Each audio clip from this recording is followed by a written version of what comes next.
Hyderabad కోటిలోని DME కార్యాలయం ముట్టడికి యత్నించిన ఆశా వర్కర్లు.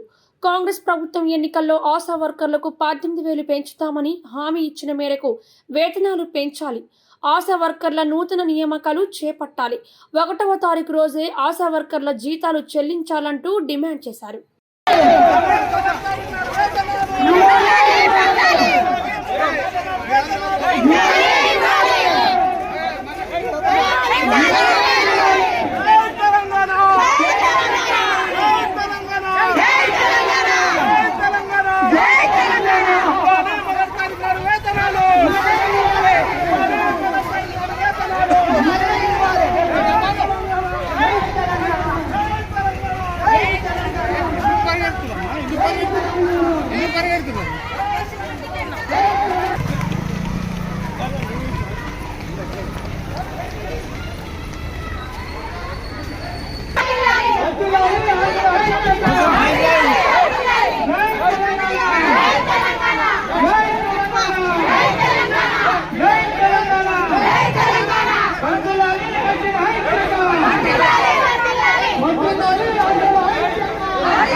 మీరు అందరి మన దగ్గరికి ఇట్లా రావాలని